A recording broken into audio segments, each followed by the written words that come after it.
Hey guys, Tiger A. Smith here. I wanted to talk about playoff matchups today that would be beneficial for each team. What?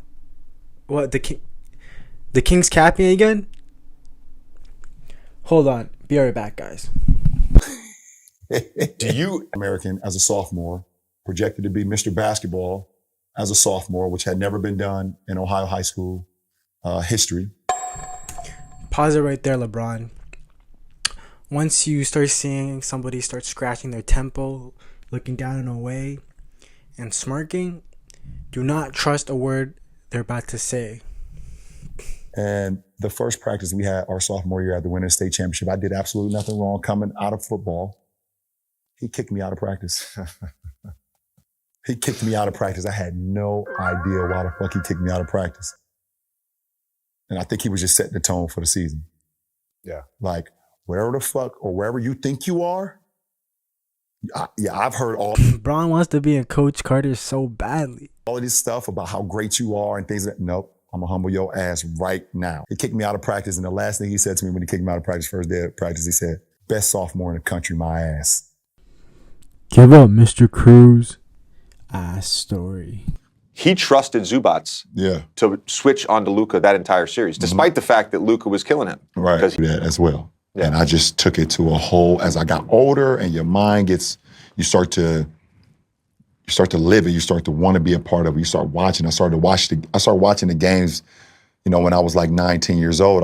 When I first started, I was watching just a fan. I was just a fan of Michael Jordan and Anthony Penny Hardaway and Grant Hill and, those guys. I was just a fan. But then when I started playing the game, I actually started like studying what those guys were doing out on the floor and what teams were doing, how teams were guarding, how coaches were coaching, subbing patterns, time of possession. I've always wanted to. No coach has ever allowed me to do this or given me the freedom to do this. So we just gonna act like you're not the coach, LeBron? Black man and high blood pressure is just not good for us. So I try to stay away from it, but I love basketball. So I find myself watching it anyways. But I literally, before we came in here, like you said, Duquesne won their game. Right after the game, I was watching Illinois versus Morehead State scouting because that's who they play next. And you're going to give them notes? Already did. I already sent notes already. I got to watch like a quarter, three-fourths of the game before we started. And I've already sent notes. This is like the sad part of it. JJ know he's capping. He can't say a thing to LeBron. Like, look, JJ does not believe LeBron got those notes. But he can't say anything because everybody wants to refer to this guy as the king. I'm a junkie, man. Hey, LeBron, what makes you think you're going to be the best coach for this team? When I was like 19 years old, when I first started, I was watching just a fan. I was just a fan of Michael Jordan. And then when I started playing the game, I actually started like studying what those guys were doing out on the floor and what teams were doing, how teams were guarding, how coaches were coaching, subbing patterns, time of possession. That's great, LeBron. I was just wondering if you had any other hobbies. I play a lot of chess, not in real life. I've actually, a lot of people have told me you should play chess because you'll be great.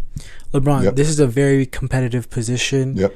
There's over 20 different candidates, a lot of ex-NBA players, a lot of people who really think they can change this team around. Yep. Sorry, is there something you want to say? Do you?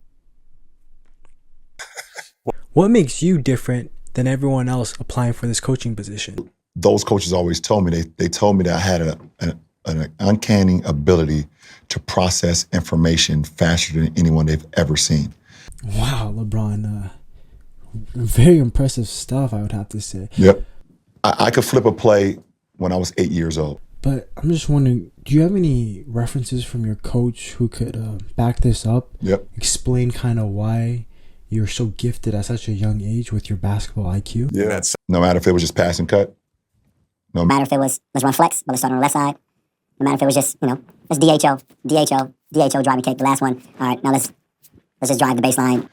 I could do that. I was doing that stuff when I was like 8, 9 years old, and my coaches would just be blown away, and I wouldn't know where it came from. I have no idea. Any proof at all, LeBron? Just a little bit. So to get back to your question, I think I was born with a sports IQ. And it could have been any sport, but I just think basketball was the one that I chose, and maybe I was chosen to do that as well. Oh shit! Hey, bruh. Hey, if people call me the king, I'd cap too. If they want to give me $2 billion, I say anything too. Like the chosen one. Yeah. I want you to think he's the chosen one. And like the craziest part is like most of y'all, like 50% of y'all are gonna eat this shit up. Yeah, not only is the king a capper, but he's also a cornball. You know, you don't even gotta hear it right here.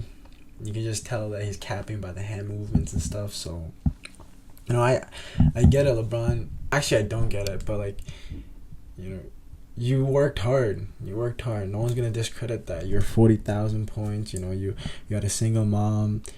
You had God-gifted talent. But I can't sit here and say like you want us to think that you're a genius. I can't sit here and say that. You know, last year when that allegation started coming up, I thought it was just another bullshit thing that people were looking to hate on him for. But after digging into more research and stuff, you can definitely see that this guy's a capper. You know, hey, at the end of the day, you're the king, man. You're the king.